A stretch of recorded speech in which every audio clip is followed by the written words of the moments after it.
છેલ્લા 24 કલાકમાં રાજ્યના 213 તાલુકામાં ખાબક્યો વરસાદ. ભાવનગરના મહુવામાં સૌથી વધુ 3.19 ઇંચ વરસાદ ખાબક્યો. તળાજામાં 3.03 ઇંચ, હાંસોટમાં 2.83 ઇંચ વરસાદ, સુબીરમાં 2.32 ઇંચ તો મહુવામાં 2 ઇંચ વરસાદ પડ્યો. ગાંધીનગરમાં 2.17 અને કવાંટમાં 2.13 ઇંચ વરસાદ પડ્યો છે. મહેસાણામાં ધરોઈ ડેમ 100% ભરાયો. ડેમનો એક દરવાજો 0.65 મીટર ખોલવામાં આવ્યો. ડેમની સપાટી 622.01 ફૂટે પહોંચી. ડેમમાં 3450 ક્યુસેક પાણીની આવક અને એટલી જ જાવક થઈ રહી છે. રાઇટ બેંક મેઇન કેનાલમાં પણ પાણી છોડાયું છે. મહીસાગર જિલ્લામાં વરસાદી માહોલમાં કડાણા ડેમ ખાતે પ્રવાસીઓ જાણે હિલ સ્ટેશનની અનુભૂતિ કરી રહ્યા છે. વરસાદી વાતાવરણમાં પ્રકૃતિના આહલાદક દ્રશ્યો સામે આવ્યા છે. કાળા ડિબાંગ વાદળો, અપાર જળરાશિ, લીલાછમ વૃક્ષો અને ઝરમર વરસાદે પ્રવાસીઓનું મન મોહ્યું છે. ગાંધીનગરમાં રાજ્ય સરકારને કિસાન સંઘની ચેતવણી. ખેડૂત રોડ પર ન ઉતરે તેની ચિંતા કરે સરકાર. કુદરત ખેડૂત પર કોપાયમાન થઈ. તંત્ર ખેડૂતોની મજાક કરતું હોય તેવું લાગે છે. ટેકાના ભાવે કેટલી મગફળીની ખરીદી થશે તે જાહેરાત કરાઈ નથી. 1 તારીખથી મગફળીની ખરીદી કરવાની જાહેરાત થઈ હતી. રાજકોટના ધોરાજીમાં ખેડૂતોએ મહામહેનતે ઉગાડેલા કપાસ, મગફળી, સોયાબીનના પાક પર આફત વરસી. કમોસમી વરસાદે સ્થિતિ બગડતા નફો તો ઠીક, બિયારણનો ખર્ચ નીકળે તે પણ મોટો સવાલ છે.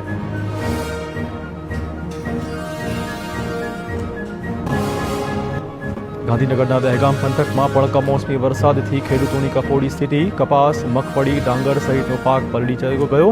અચાનક વરસાદ પડતા ખેડૂતોની મહેનત પર પાણી ફરી વળ્યું. ખેડૂતોએ સરકાર પાસે મદદની ગુહાર લગાવી. ગીર સોમનાથમાં પાક નુકસાનીના સર્વે વિશે કોંગ્રેસના સવાલ. સર્વેના પરિપત્રમાં વિસંગતતા હોવાનો પૂજા વંશનો આરોપ. ખેતીવાડી નિયામકના પરિપત્રમાં 20 દિવસમાં સર્વેનું કામ પૂર્ણ કરવાની સૂચના, જ્યારે કલેક્ટરના પરિપત્રમાં 7 દિવસમાં સર્વે કરવાનું કહેવાયું છે. સર્વે ઝડપથી પૂર્ણ નહીં થાય તો ખેડૂતોને શિયાળુ પાક માટે સમય નહીં મળે. 5 દિવસમાં સર્વે પરિપૂર્ણ કરી સરકાર સહાય ચૂકવે તેવી પણ તેમણે માંગણી કરી છે. અમરેલીના રાજુલા અને જાફરાબાદમાં કમોસમી વરસાદના કારણે ખેડૂતોને ભારે નુકસાન. ત્યારે સરકારના મંત્રીઓને ખેડૂતોની નુકસાનીની સમીક્ષા કરી સર્વે કરવાની સૂચના આપવામાં આવી. રાજુલા તાલુકા સરપંચ એસોસિએશન ટીમ એકત્ર થઈ અને 72 ગામના સરપંચોએ ડિજિટલ સર્વે સામે વિરોધ નોંધાવ્યો છે. ડભોઈમાં 4 દિવસ પહેલા પડેલા વરસાદના કારણે ડાંગર, કપાસ, સોયાબીન, દિવેલા સહિતના પાકો જમીનદોસ્ત થયા. શંકરપુરા, તેન તલાવ, સાઠોદ, ચાંદોદ, શિરોલા, નાના કરાડા વિસ્તારમાં ખેતીમાં મોટું નુકસાન. ખેડૂતોનો દાવો છે કે સૌરાષ્ટ્રના ખેડૂતોને પૂરતી સહાય મળતી હોય છે, પરંતુ વડોદરા સહિત મધ્ય ગુજરાતના જિલ્લાઓને હજુ સુધી સરકારે સહાય ચૂકવી જ નથી. ઓલપાડમાં પડેલા કમોસમી વરસાદથી ખેડૂતોના પાકને નુકસાન. ધારાસભ્ય મુકેશ પટેલે સરસ ગામના ખેતરે પહોંચી નુકસાન થયેલા ડાંગર સહિતના પાકનું નિરીક્ષણ કર્યું હતું. તાલુકા પંચાયત ખાતે ખેતી અધિકારી અને ગ્રામ સેવકો સાથે કરી ચર્ચા. ખેડૂતોને સહાય આપવા મુદ્દે કરી ચર્ચા. જામનગરના જોડિયા પંથકના ખેડૂતોએ સરકાર પાસે મદદ માંગી. કમોસમી વરસાદના કારણે પાક નિષ્ફળ ગયો હોવાની ફરિયાદ. મગફળીના પાકને ભારે નુકસાન થયું હોવાની રજૂઆત. કમોસમી વરસાદથી તૈયાર થયેલો પાક નિષ્ફળ. મગફળી સાથે પશુચારો પણ બગડી જતા ખેડૂતોને હાલાકી. ભાવનગર જિલ્લામાં કમોસમી વરસાદથી ખેતીમાં મોટું નુકસાન. કપાસ, મગફળી, જુવાર, બાગાયતી પાકોમાં મોટા પાયે નુકસાન. મત્સ્યોદ્યોગ પ્રધાન પરસોત્તમ સોલંકીની વહીવટીતંત્ર સાથે બેઠક. ભાવનગર જિલ્લામાં માવઠા નુકસાન વિશે તાગ મેળવ્યો હતો. ખેડૂતોને સહાય મળે તે માટે અધિકારીઓ સાથે કરી સમીક્ષા. સર્વે કરી તાત્કાલિક ધોરણે સહાય મળે તે માટે હાથ ધર્યા પ્રયત્નો. માછીમારોને નુકસાન મુદ્દે પણ સીએમને રજૂઆત. ખેડૂતોને નુકસાનમાં મદદરૂપ થવા સીએમ ચિંતિત હોવાનું પણ તેમણે કહ્યું હતું. નકલીની ભરમાર વચ્ચે વડોદરામાં નકલી પોલીસ અસલી પોલીસના હાથે ઝડપાઈ. શહેરના મકરપુરા વિસ્તારમાં નકલી પોલીસ બની રોફ જમાવી લોકો પાસેથી નાણાં પડાવતા શખ્સને પોલીસે પકડી પાડ્યો છે. આરોપી પાસેથી મોટરસાયકલ અને રોકડ રકમ કબજે કરાઈ છે.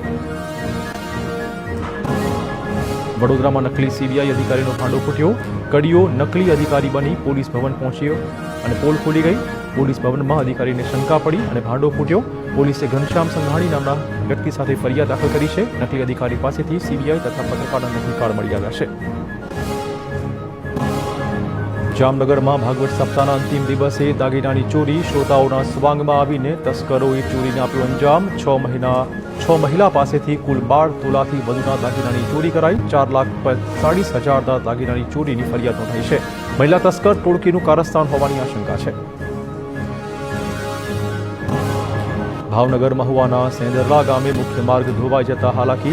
2 નદીના વહેણ પર આવેલા ચેકડેમનો ઓગણ વરસાદી પાણીમાં ધોવાયો। વાડી વિસ્તારના લગભગ 40 થી 50 પરિવારોને અવરજવર મુશ્કેલી। ગામ અને વાડી ખેતરમાં જવાનો રસ્તો ધોવાતા સ્થાનિકો મુશ્કેલીમાં। લોકો પાળાના સહારે જીવના જોખમે રસ્તો ક્રોસ કરી રહ્યા છે। જૂનાગઢમાં આ વર્ષે નહીં યોજાઈ લીલી પરિક્રમા। ખરાબ રસ્તાના કારણે પરિક્રમા કરાઈ સ્થગિત। ગીરના લીલી પરિક્રમાના માર્ગ પર રસ્તાનું ધોવાણ। પરિક્રમાના માર્ગ પર કાદવ જ કિચડ। પરિક્રમાના માર્ગ પર હાલ વાહનો ચલાવવામાં તકલીફ।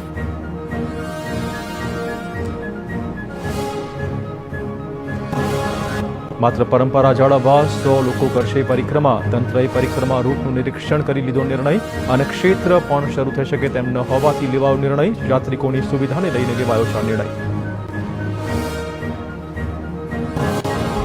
31મી ઓક્ટોબરના રોજ ભારતના લોહ પુરુષ સરદાર વલ્લભભાઈ પટેલની 150મી જન્મજયંતિ નિમિત્તે રાષ્ટ્રીય એકતા દિવસની ઉજવણી કરવામાં આવી રહી છે। ગાંધીનગર વિધાનસભા ખાતે સીએમ ભૂપેન્દ્ર પટેલે સરદાર પટેલની પ્રતિમાને પુષ્પાંજલિ અર્પણ કરી। તેમની વિધાનસભાના અધ્યક્ષ શંકર ચૌધરી પણ હાજર રહ્યા હતા।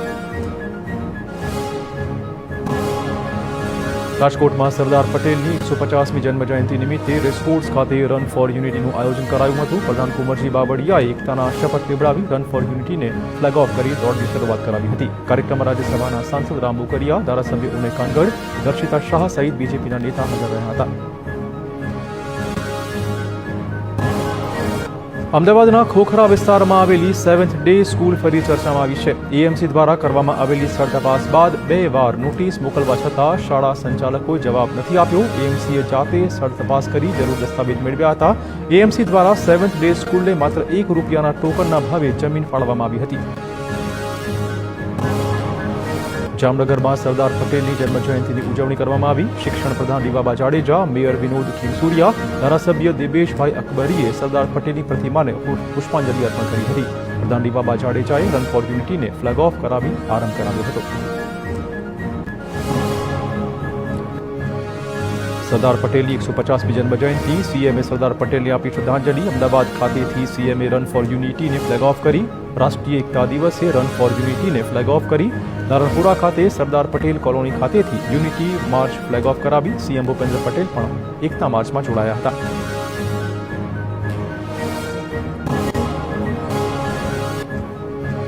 પાટીદાર અગ્રણી જગેશા પટેલ આમ આદમી પક્ષમાં જોડાયા છે। આપના સંયોજક અરવિંદ કેજરીવાલની હાજરીમાં તે આપમાં જોડાયા હતા। ગોંડલના રાજકારણમાં જગેશા પટેલ રહ્યા હતા ચર્ચામાં।